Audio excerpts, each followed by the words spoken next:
지난주에는 우리가 한번 같이 생각해 본 게 다 쫓아내지 못했던 그 말씀을 함께 상고해 봤는데요. 오늘 계속해서 이제 여호수아가 말씀이 쭉쭉 진행되면서 각 지파에게 나눠준 땅, 그 경계, 그 마을들, 그 지역들 계속해서 나오고 있어요. 오늘은 이제 므낫세 지파가 동쪽에도 받고 서쪽에도 받았는데 이제 므낫세 지파의 땅 분배에 대해서 우리가 한번 잠깐 살펴보려고 합니다. 1절에 보게 되면 므낫세 지파를 위하여 제비 뽑은 것은 이러하니라. 므낫세는 요셉의 장자였고 므낫세의 장자 마길은 길앗의 아버지라. 그는 용사였기 때문에 길앗과 바산을 받았으므로, 이렇게 나오고 있어요. 그러니까 땅 분배의 가장 중요한 원칙이 뭘까? 땅 분배의 원칙, 그것은 민수기 26장 52절에서 56절에 보면 이렇게 말씀하고 있습니다. 화면을 보게 되면 나오겠는데요. 여호와께서 모세에게 말씀하여 이르시되 이 명수대로 땅을 나누어 주어 기업을 삼게 하라. 수가 많은 자에게는 기업을 많이 줄 것이요 수가 적은 자에게는 기업을 적게 줄 것이니 그들이 계수된 수대로 각기 기업을 주되 오직 그 땅을 제비 뽑아 나누어 그들의 조상 지파의 이름을 따라 얻게 할지니라. 그 다소를 막론하고 그들의 기업을 제비 뽑아 나눌지니라. 이렇게 말씀하고 있어요. 그러니까 하나님께서 모세를 통하여 이스라엘 백성들에게 선포한 게 뭐냐면 땅 분배는 두 가지 원칙이 있다는 거죠. 첫 번째는 뭐냐면 수의 다수, 그러니까 많은 지파, 많은 수는 많이 주고 적은 사람들은 적게 주는데, 이렇게 수요가 많고 적음의 기준을 두고 또 한 가지 원칙은 뭐냐면 그럼에도 불구하고 제비를 뽑아라, 이렇게 말씀하고 있습니다. 여러분, 제비를 뽑는다는 것은 하나님께 전적으로 의지한다는 거예요. 지난번에 한번 제비 뽑는 데에서 잠깐 생각해 봤잖아요. 그러니까 우리가 하나님을 신뢰할 때 제비를 뽑을 수 있습니다. 그러니까 분명히 땅 분배의 원칙은 그 지파 중에도 지파들 중에 많은 지파가 있고 수요가 적은 지파가 있고, 그리고 한 지파 안에도 가족별로 수가 많은 가족이 있고 적은 가족. 그래서 먼저는 수가 많고 적음에 따라서 두 번째 나눠주는데 그것을 뽑는데 제비를 뽑아라. 그러니까 결국 모든 것을 하나님께 맡긴다는 겁니다. 그러니까 하나님께 전적으로 맡겨서 하나님을 신뢰하고 하나님께서 제비 뽑게 하는 그 땅을 나에게 주므로, 하나님이 주시는 땅이기 때문에 그 어떤 것도 이의를 달지 않고 순종하고 그 땅을 차지해라. 이것이 바로 하나님께서 가나안 땅을 주시는 땅 분배의 원리. 그래서 이 제비 뽑는 것, 잠언 16장 33절에 보면 이렇게 말씀하세요. 제비는 사람이 뽑으나 모든 일을 작정하기는 여호와께 있느니라. 분명히 사람이 제비를 뽑잖아요. 그런데 그것을 작정하게 하시고 뽑게 하시는 분은 하나님이시다. 그러니까 어떻게 우리가 제비를 뽑기로 작정했다면 하나님께 전적으로 맡기는 거죠. 하나님을 신뢰해서 하나님께서 저를 통하여 제비를 뽑으나 그 뽑게 하시는 분은 하나님이시고 하나님께서 모든 결정을 하십니다. 그리고 하나님을 신뢰하는, 그래서 땅을 분배받을 때 이만큼의 땅을 다 나눠주지만 그 땅을 분배받을 때 제비를 뽑아서 하나님이 이 땅을 주신 것을 확신하고 감사하고 그것을 그 가족 수대로 또 지파 수대로 찾아가는 것 있다는 것이죠. 성경에 보면 이제 제비 뽑는 내용들이 참 많습니다. 가장 대표적인 게 대속죄일에 아사셀 염소 두 마리를 뽑아서 하나는 여호와를 위하여, 하나는 아사셀을 위하여 제비를 뽑습니다. 레위기 16장 8절에서 10절 보면 이렇게 말씀하죠. 두 염소를 위하여 제비 뽑되 한 제비는 여호와를 위하여 한 제비는 아사셀을 위하여 할지며, 아론은 여호와를 위하여 제비 뽑은 염소를 속죄제로 드리고 아사셀을 위하여 제비 뽑은 염소는 산채로 여호와 앞에 두었다가 그것으로 속죄하고 아사셀을 위하여 광야로 보내지니라. 그러니까 염소 두 마리를 대속죄일에는 염소 두 마리를 택하고 나서 한 마리는 여호와를 위하여 이스라엘 온 백성들의 죄를 용서받는 속죄 제물로 드리고, 한 마리는 아사셀을 위하여 뽑는데 이 아사셀 염소는 잠깐 살려두었다가 이 아사셀 염소에게 모든 이스라엘의 죄를 대신하여 기도하고 나서 이 염소를 광야로 보냅니다. 그래서 광야로 가다가 이 염소가 죽으면 이스라엘의 모든 죄악을 짊어지고 그리고 아사셀의 광야에 가서 죽는 것, 이것이 대속제일의 두 염소를 하나님께서 택하게 하시고 그리고 뽑아서 하나는 여호와를 위하여 속죄하고 하나는 아사셀 광야로 갈 염소를 택하는 것, 이것조차도 하나님께서 이 제비를 뽑으라 이렇게 말씀하고 있죠. 그러면서 역대상 24장 4절 5절을 또 보면 이제 제사장의 사람들이 이제 형제들이 많잖아요. 근데 하나님의 일을 하는 데 있어서도 제비를 뽑아서 그 일 직분을 감당할 수 있도록 합니다. 엘르아살의 자손 중에 우두머리가 이다말의 자손보다 많음으로 나눈 것이 이러하니 엘르아살 자손의 우두머리가 16명이요 이다말 자손의 그 조상들의 가문을 따라 8명이라. 이에 제비 뽑아 피차에 차등이 없이 나누었으니 이는 성전의 일을 다스리는 자와 하나님의 일을 다스리는 자가 엘르아살의 자손 중에도 있고 이다말의 자손 중에도 있습니다. 그러니까 하나님의 일을 하는데도 항상 제비를 뽑잖아요. 그래서 세례 요한의 아버지도 마찬가지로 어떻게 됐습니까?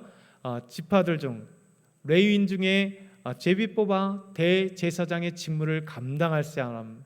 그래서 대속제일에는 많은 제사장들이 있기 때문에 그 중에 하나님이 선택하시고 택하실 일들을 특별히 대제사장의 일을 감당하게 하는 것도 제비를 뽑아서 한 사람을 선택하셔서 지성소에 들어가 하나님이 이스라엘 모든 백성들의 죄를 사할 수 있는 대제사장의 직무를 감당할 수 있는 그 직무도 하나님의 일을 감당할 수 있도록 성경에 보면 이렇게 제비를 뽑아서 감당하죠. 뿐만 아니라 우리가 잘 아는 것처럼 사도행전을 보게 되면 가룟 유다가 죽고 그리고 난 뒤에 이 가룟 유다를 대신할 사도를 뽑을 때도 제비를 뽑는 거죠. 여러 사람을 선택해서 하나님 앞에 나아갈 때 그렇게 하는 겁니다. 그래서 사도행전 1장 26절을 보면 제비 뽑아 마띠아를 얻으니 그가 11사도의 수에 들어가니라. 마띠아를 뽑아서 11사도에 들어가셔서 하나님의 귀한 사도의 사명을 감당할 수 있는 것, 이것이 하나님의 은혜예요. 그러니까 이스라엘 백성들이 이제 각 지파별로 이제 땅을 분배되는 것도 하나님 앞에 전적으로 하나님을 신뢰하고 하나님을 믿으면서 부여된 그것을 제비를 뽑음으로 각 지파에게 그리고 지파의 각 가족별로 그렇게 제비 뽑아 하나님이 주시는 땅을 기쁨으로 받는 것, 이것이 오늘 본문에서 우리에게 말씀하는 거죠. 두 번째는요, 오늘 말씀을 보면 므낫세의 장자 마길이 나옵니다. 이 마길이 용사였기 때문에 길르앗과 바산을 유업으로 받았다 이렇게 말씀하고 있어요. 17장 오늘 1절 하반절에 보면 므낫세의 장자 마길은 길르앗의 아버지라. 그는 용사였기 때문에 길르앗과 바산을 받았으므로. 참 중요한 말씀입니다. 왜냐하면 갈렙이 여호수아에게 나와서 이 산지를 내게 주셔서 곧 헤브론을 저에게 주십시오. 45년 전에 가데스 바네에서 있었던 사건을 아시지 않습니까? 하면서 이 산지를 내게 달라고 그렇게 얘기를 했잖아요. 그리고 그 주어진 땅을 가지고 이 갈렙이 가서 그 땅 헤브론 사람들과 싸워 승리하고 그리고 그 주어진 땅을 차지하게 된 것. 그러니까 므낫세의 장자 마길도 마찬가지입니다. 신명기 32장 39절에서 40절 보면 좀 더 자세하게 나오는데 므낫세의 아들 마길의 자손은 가서 길르앗을 쳐서 빼앗고 거기 있는 아모리인들을 쫓아내매 모세가 길르앗을 므낫세의 아들 마길에게 주매 그가 거기 거주했고라고 말씀하세요. 결국 므낫세 자손에게 주어질 땅 있는데 그 땅을 분배받고 가만히 있는 것이 아니라 므낫세의 장자 마길은 용사였기 때문에 하나님이 우리에게 주어지는 이 땅을 그냥 멀리서만 있는 것이 아니라 믿음을 가지고 이 마길이 용사였기 때문에 길르앗에 가서 그곳에 있었던 아모리 족속들을 쫓아내므로 그 땅을 차지하고 하나님께서 므낫세 지파 땅을 주고 그리고 마길에게 그 빼앗은 그 땅을 주었다 이렇게 말씀하고 있는 거죠. 이게 얼마나 멋있는지 모르겠습니다. 그러니까 하나님의 말씀을 따라 순종하는 사람들은요 믿음을 갖고 나아가는 거예요. 그러니까 여호수아를 통해서 우리에게 전반적으로 보여주는 게 뭡니까? 여호수아는 하나님이 주실 땅을 기대하고 믿음을 가지고 적진과 가서 싸우는 것. 그래서 여호수아 1장부터 계속 말씀하는 것. 내가 이 땅을 너에게 주었다. 너는 내 발바닥으로 밟는 모든 땅을 내가 주었노니. 이미 과거형이고 너에게 주었다고 하지만 여러분 약속을 받고 하나님의 비전을 품고 하나님의 말씀을 들었음에도 불구하고 여러분 행동하지 않으면 차지하지 못해요. 믿음이란 반드시 믿음과 행함이 항상 함께 있어야 되는, 지난번에도 한번 말씀드렸잖아요. 우리가 하나님의 비전을 받고 하나님의 꿈을 받고 하나님께서 내 삶에 주어진 놀라운 믿음이 있다면요 믿음대로 될지어다. 예수님 말씀하실 때 모든 믿음의 사람들은 뭐냐면 예수님 오실 때 주여 저를 고쳐주십시오. 예수님이 몰래 와서 옷자락을 만지고 예수님을 향하여서 주님 저는 할 수 없습니다. 주님 앞에 엎드려서 한 명의 나병 환자가 저를 깨끗하게 하실 수 있습니다라고 믿음의 고백, 믿음의 행동, 그 믿음을 갖고 나가는 자들에게 주님께서 역사하시는 것을 보게 되죠. 여호수아는 하나님의 말씀을 믿고 신뢰하여 나아갈 때, 그래서 하나님이 나의 등 뒤에 계시고 하나님이 내 앞에 계시고 하나님이 용사셔서 내 대신하여 싸울 것을 믿으면서 나아갈 때, 여러분 하나님 앞에 먼저 나아갈 때 법궤가 나아가고, 그리고 그 법궤를 맨 제사장들이 요단강에 들어섰을 때 요단강이 갈라지는 역사, 하루에 한 바퀴씩 7번 돌고 7째 날에 7번 돌며 함성을 지르라 명령하신 말씀대로 순종하여 여리고를 한 바퀴 돌고 7째 날에 7바퀴 돌고 함성을 지었을 때 여리고를 정복하는 것, 이 모든 과정이 바로 하나님의 믿음과 순종의 결과들이 나타나는 거죠. 여기서 마길은 참 멋있는 것, 갈렙과 함께 짧은 내용이지만 하나님께서 주어실 땅을 그냥 멀리서 보는 게 아니라 그는 용사였기 때문에 하나님을 신뢰하고 나에게 주어진 그 땅을, 이 길앗을 가서 길앗에 있는 아모린들을 정복하고 그들을 쫓아내므로 그 땅을 그에게 주었다 이렇게 표현하고 있습니다. 오늘 세 번째는요 제가 되게 주목하는 내용입니다. 이 세 번째가 오늘의 하이라이트예요. 이 슬로보앗의 딸들에 대한 이야기입니다. 저는 이 말씀을 참 좋아해요. 이 슬로보앗의 딸들, 이 슬로보앗의 딸들의 아름다운 지혜 그리고 그들의 담대함을 우리에게 보여주고 있습니다. 사실 본문에 등장하는 슬로보앗의 딸들의 이야기는요 신명기와 민수기 그리고 여호수아에 걸쳐서 계속해서 등장하는 거예요. 여러분 성경에 보면 특별히 구약 성경에 여자 이름이 잘 나오지 않습니다. 족보에는 더더군다나 나오지 않습니다. 어떤 기사에 여자 이름이 등장하고 여자가 출연하는 건요 그 여자를 통하여 특별하게 보여주신 하나님의 놀라운 능력과 은혜를 경험할 때 그 여자가 등장해요. 신약도 보면 여러분 대부분 다 남자들이 참 많이 나와요. 그래서 우리 오늘 새벽에도 계속 말씀 보겠지만 오병이어 사건, 칠병이어 사건을 잘 보세요. 여러분 5,000명이 먹었어요. 4,000명이 먹었어요. 누구만요? 남자만. 그러니까 여자는 숫자도 안 들어가요. 그러니까 이게 이제 성경의 오랜 관습들의 모습입니다. 그런데 놀랍게도 슬로와 보앗이라고 하는 그 사람에게 딸들이 있는데 이 5명의 딸들의 이름이 등장해요. 그것이 민수기 27장에 등장합니다. 민수기 27장에 보게 되면 슬로보앗은 5명의 딸, 오늘 말씀에도 있는데 말라와 노아, 호글라, 밀가, 디르사라고 하는 5명의 딸들이 있습니다. 이 딸들이 슬로보앗은 아들이 없이 5명의 딸들만 낳았어요. 참 어려운 거죠. 왜냐하면 예전에는 우리나라도 그랬잖아요. 아들이 없으면 조금 그랬어요.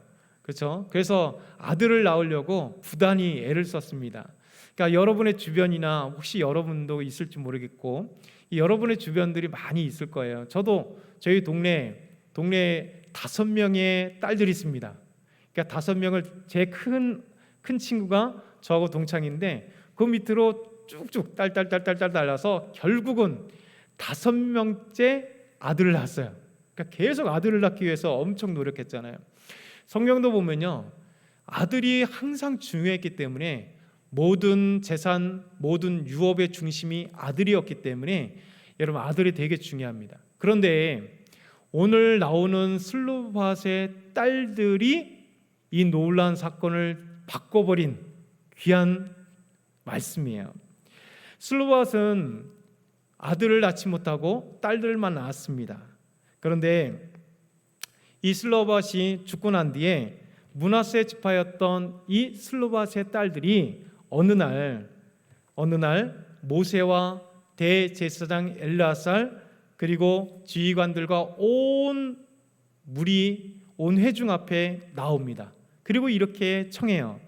민수기 27장 3절에서 4절 보면 우리 아버지가 광야에서 죽었으나 여호와를 거슬러 모인 고라의 무리에 들지 아니하고 자기 죄로 죽었고 아들이 없나이다. 어찌하여 아들이 없다고 우리 아버지의 이름이 그의 종족 중에서 삭제되리이까? 우리 아버지의 형제 중에서 우리에게 기업을 주소서. 이렇게 얘기합니다. 이러면서 아버지 슬로보앗은 고라의 무리에 들지 않았다. 그의 딸들이 와서 이렇게 얘기를 합니다. 우리 잘 아는 것처럼 민수기 16장에 보면 고라가 다단과 온 그리고 지휘관 250명과 함께 무리를 지어서 모세에게 대항을 합니다. 반역을 해요. 그때 하나님께서 이 반역의 현장 가운데 있었을 때 이 땅을 갈라서 고라와 그의 가족들을 삼켜버리게 하시고, 그리고 성전의 그 불에 나와서 250명의 지휘관들을 불살라 없애시는, 그리고 난 뒤에 이 고라의 반역으로 인하여 연병, 지금으로 하면 이제 장티푸스 같은 병이죠. 연병으로 말미암아 4만 7천 명이 이스라엘 백성들이 죽게 되는 엄청난 사건이 바로 민수기 16장에 나오는 겁니다. 이 슬로밧의 딸들은 이 얘기를 하는 겁니다. 저희 아버지 슬로밧은 이 고라 무리에 고라의 반역 가운데 참여하지 않은 분입니다. 그러나 우리 아버지는 광야에서 죽었습니다. 두 번째, 왜 광야에서 자기 죄 때문에 죽었는가? 그것은 두 번째 사건 때문에 그래요. 이스라엘 백성들이 가데스 바네아에서 12명의 정탐꾼이 가나안 땅을 보고 왔고, 여호수아와 갈렙만이 온전한 보고를, 믿음의 보고를 했고 10명의 정탐꾼이 부정적인 보고를 했잖아요. 그리고 온 이스라엘 백성들이 10명의 정탐꾼의 이 부정적인 보고와 함께 모세에게 달려들고 그리고 아론에게 달려들어서 오히려 하나님 앞에 불순종의 모습 때문에 하나님께서 출애굽에 나온 모든 남자들, 모든 사람들은 이 광야에서 1세대들은 죽을 것이다. 하나님이 말씀하셨습니다. 그래서 그것이 민수기 14장에 35절에 나오는 말씀이에요. 그러니까 슬로밧의 5명의 딸들은 모세와 엘르아살과 지휘관들과 온 회중 앞에 나와서 이 얘기를 하는 겁니다. 우리 아버지는 딸들이 없이 죽었습니다. 그런데 고라의 당과 함께 그 무리들과 함께 모세 당신에게 대항하지 않았습니다. 그리고 대신해서 10명의 정탐꾼처럼, 그리고 모든 백성들이 하나님 앞에 1세대가 광야에서 죽은 것처럼 자기들의 죄 때문에 죽은 것뿐입니다. 저희에게는 아들이 없지만 동일하게 저희에게 기업으로 땅을 주십시오. 이렇게 담대히 나와서 이야기하는 겁니다. 그래서 민수기 27장 4절, 어찌하여 아들이 없다고 우리 아버지의 이름이 그 종족 중에서 삭제되오리까? 우리 아버지의 형제 중에서 우리에게 기업을 주소서. 여러분, 슬로밧의 이 딸들이 얼마나 담대했는지 모르겠습니다. 왜냐하면 당시에는 여러분, 여자가 숫자에 끼지도 못하고, 당시에는 여자는 재산을 유업으로 받지도 못하는 사회에, 이 사회에 있는데 슬로밧의 5명의 딸들이 담대히 모세 앞에 나와서 우리 아버지는 비록 죽었으나 아들이 없지만 우리에게 아버지에게 돌아갈 그 기업의 땅을 우리에게 주십시오라고 모세 앞에 담대히 나간 거예요. 여러분 얼마나 멋집니까? 사실 우리나라도 얼마 되지 않았잖아요. 딸들에게 동일한 그 부모님의 유산을 받는 것이 얼마 되지 않았습니다. 대부분 우리나라도 어떻게 됐습니까? 거의 장자에게 이만큼 들어가고 차자에게 이만큼 들어가고 아들들에게 들어가고 출가 외인인 딸은 없거나 거의 없죠. 준다 할지라도 조금 주는 것. 근데 요즘에 이제 그래도 많이 여건이 신장되고 여러 가지 법들이 바뀌면서 여러분 이 법이 바뀌기 위해서 얼마나 많은 사람들이 노력했겠어요. 여자들도 딸이 동일에게 자녀들인데 왜 여자들 출가 외인이라고 왜 우리에게는 아버지 부모의 재산을 물려주지 않겠냐고 얼마나 노력했겠습니까? 여러분 우리나라에도 여자에게 재산을 물려주는 것이 법적으로 얼마 되지 않았는데 여러분 지금 3,400년, 3,300년 전에 이스라엘 백성들에게도 동일한 우리 유교 가운데 있는 것처럼 아들들에게 땅을 기업으로 주는 시대에 여러분 모든 사람들이 당연하다고 생각할 그때에 여러분 슬로보앗의 5명의 딸들은 담대히 모세 앞에 나가서 우리 아버지가 아들이 없이 죽었지만 우리 딸들이 있습니다. 어찌하여 우리 아버지의 이름이 삭제되오리까? 아버지에게 물려주실 그 유업의 땅을 우리에게도 주십시오라고 담대히 나온 거죠. 참 지혜롭고 담대했던 여인이라 생각합니다. 여러분 모든 사건을 바꾸고 시대를 바꾸고 그런 것들은 뭐냐면 이 담대함 때문에 참 지혜로운 것 때문에 그런 것 같아요. 이 여인들로 인해서 성경은 놀랍게 그 뒤가 완전히 바뀌어요. 이 사건이 얼마나 중요하냐면 민수기 오늘 여호수아 오늘 말씀 17장 3절에 4절 그대로 나오죠. 헤벨의 아들 길앗의 손자 마겔의 전손 므낫세의 현손 슬로바앗은 아들이 없고 딸뿐이요 그 딸들의 이름은 말라와 노아와 호글라와 밀가라 디르사라. 그들이 제사장 엘르아살과 눈의 아들 여호수아와 지도자들 앞에 나와서 말하기를 여호와께서 모세에게 명령하사 우리 형제 중에서 우리에게 기업을 주라 하셨다 하매 여호와의 명령을 따라 그들에게 그들의 아버지 형제 중에서 기업을 주므로.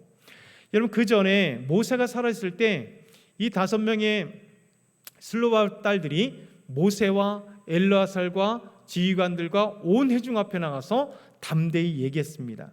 그리고 이제 모세는 죽고 여호수아와 함께 땅을 차지하고 난 뒤에 이제 다시 여호수아 앞에 나와서 엘르아살과 여호수아 그 앞에 나가서 모세에게 얘기했을 때 모세가 주기로 약속했습니다. 이제 저희들에게 땅을 주십시오라고 슬로보앗의 5명의 딸들이 와서 담대히 외친 거예요.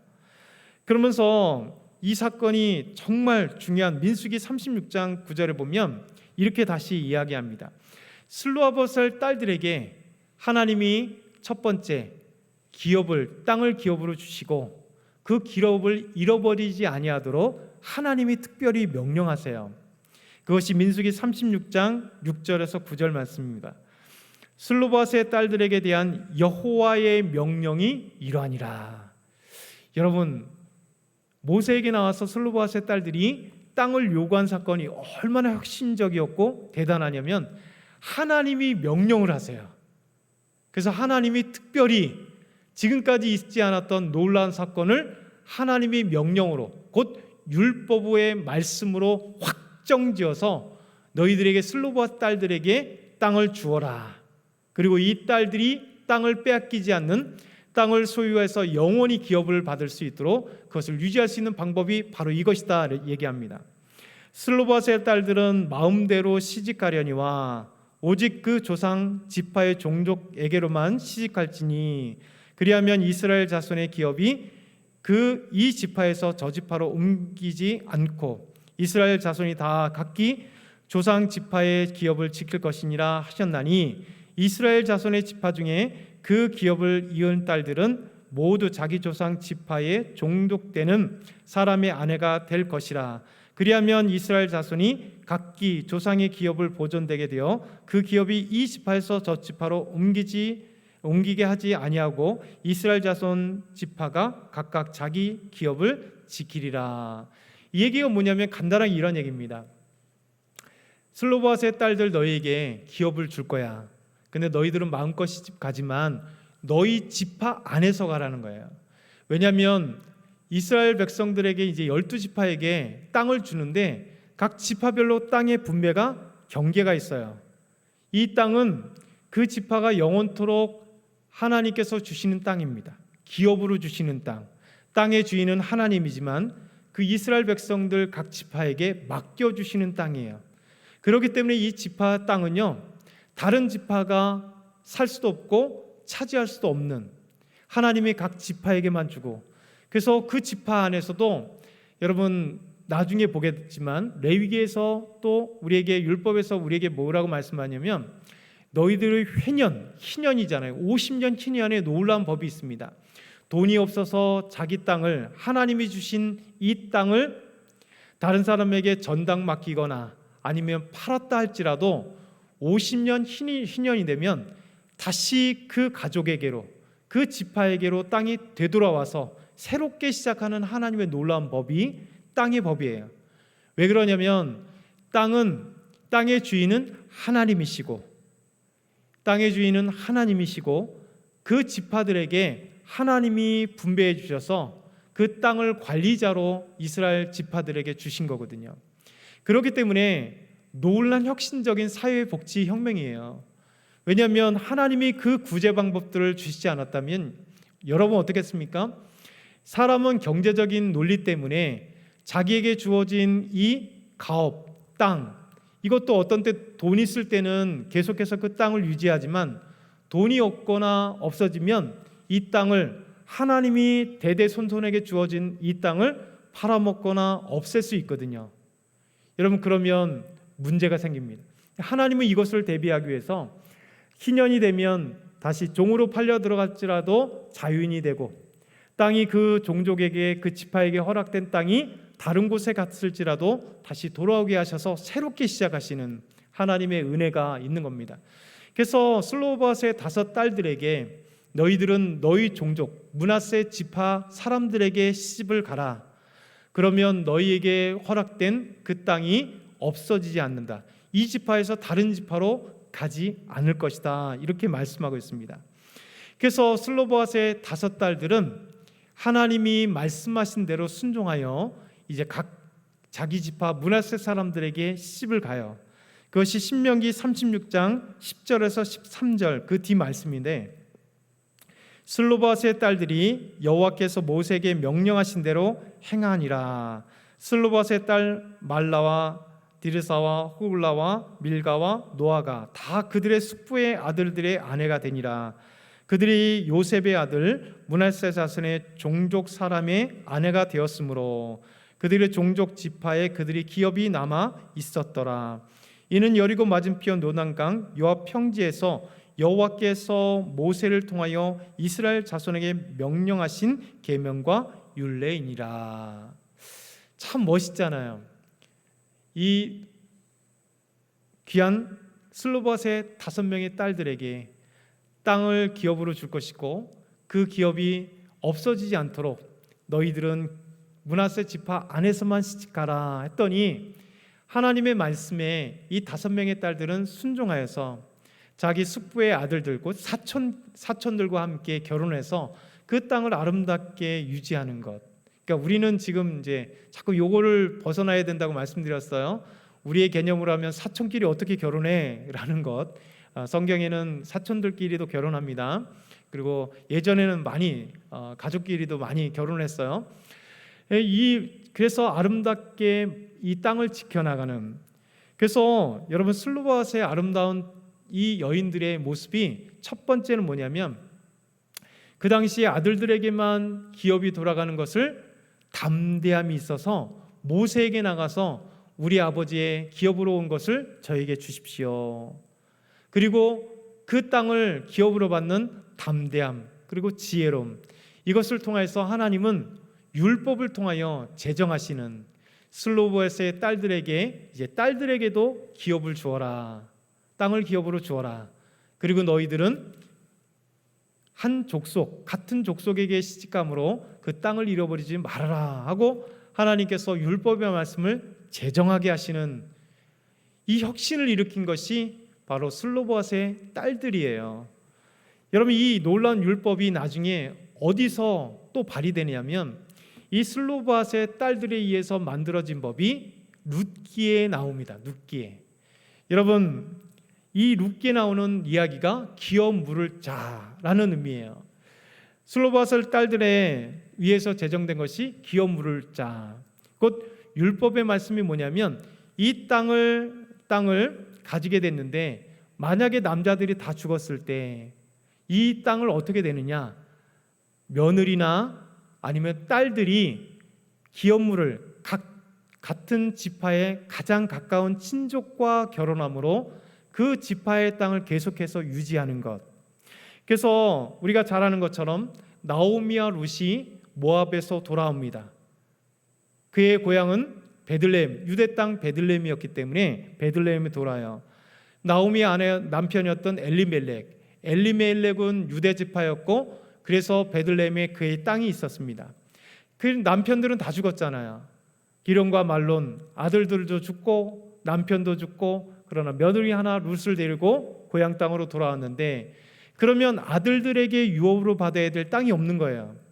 그럼 어떻게 됩니까?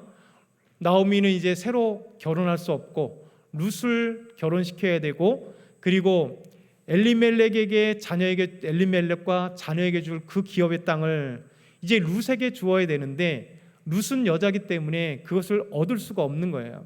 그때 어떻게 됐습니까? 룻에게 은혜를 베풀었던 사람, 그 사람이 바로 보아스예요. 그래서 나오미는 이야기합니다. 너에게 시집을 가면 땅을 차지할 수 있는데, 유업으로 그대로 받을 수 있는데, 그랬더니 가장 먼저 기업물을 친족이 보아스가 아니라 다른 사람인 거죠. 그래서 그 사람들을 모아서 얘기를 합니다.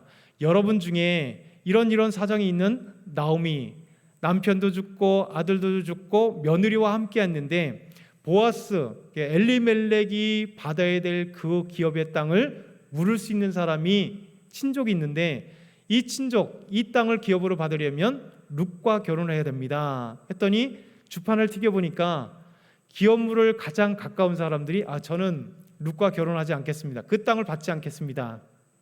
그리고 다음 사람이 안 받습니다. 그래서 결국 보아스까지 오게 되므로 보아스와 룻이 사랑으로 함으로 그들이 함께 아름답게 결혼하고, 그리고 엘리멜렉에게 주어질 그 땅과 보아스가 함께 해서 유업을 이어가는, 그래서 보아스와 룻이 결혼하고 그의 증손자가 바로 다윗 왕이 되는 거잖아요.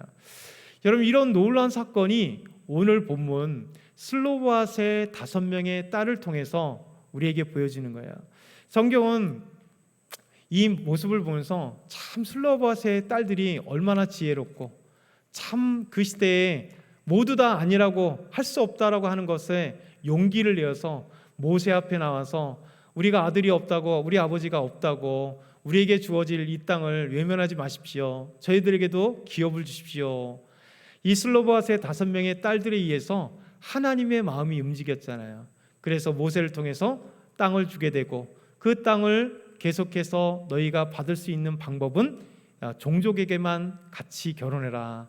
그리고 그 말씀대로 슬로보아스의 딸들은 말씀에 순종하여서 함께 결혼하게 되고, 이 법이, 율법의 말씀이 룻기를 통하여 룻과 보아스가 결혼하게 되는, 그리고 땅을 기업으로 받게 돼서, 그리고 그 안에 놀랍게 다윗 왕이 태어나게 되는 이 연계되는 내용들이 우리에게 보여져요. 그래서 성경은 참 우리에게 놀라운 비밀들을 많이 보여주죠. 우리가 알 수 없는 비밀, 알 수 없는 하나님의 세계. 그래서 우리에게 하나님께서는 이런 아름다운 말씀을 주시는 것 같습니다. 우리가 세상을 변화시키는 것은 다른 게 아니에요. 용기를 내는 겁니다. 하나님의 말씀을 신뢰하며 용기를 내고 하나님의 말씀 앞에 나아갈 때 하나님은 우리에게 슬로보아스의 5명의 딸들에게 기업을 주셨듯이 저와 여러분에게도 동일한 또 하나의 기업들, 또 하나의 꿈들을, 또 하나의 하나님의 은혜 가운데 은혜를 주시는 것, 이것을 기억했으면 좋겠습니다.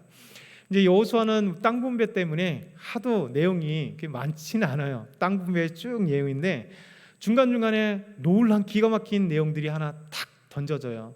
다음 주를 보게 되면 보면 이제 에브라임 지파와 므낫세 지파가 땅을 요구할 때 놀라운 사건이 한번 더 다음 주에 한번 벌어집니다. 그래서 하나님께서 우리에게 어떻게 말씀하시는가를 다음 주를 통해서 한번 더 보면 믿음의 세계가 얼마나 위대한가 한번 보여지게 될 것입니다. 오늘도 저와 여러분이 오늘 슬로바스의 이 딸들의 이야기를 잘 생각해 보시면서 은혜 받고 또 나아가며 믿음의 결단하기를 소망합니다. 사랑의 하나님 아버지, 감사합니다. 오늘도 하나님 은혜를 주셔서 감사합니다. 믿음의 여인들이었던 이 슬로바스의 딸들의 그 아름다운 믿음과 용기와 지혜로움을 볼 수 있도록 도우시고 또 하나님이 그들에게 아름다운 기업을 주셨던 그 은혜들을 경험할 수 있도록 도우시옵소서. 감사합니다. 예수 그리스도의 이름으로 기도드리옵나이다. 아멘.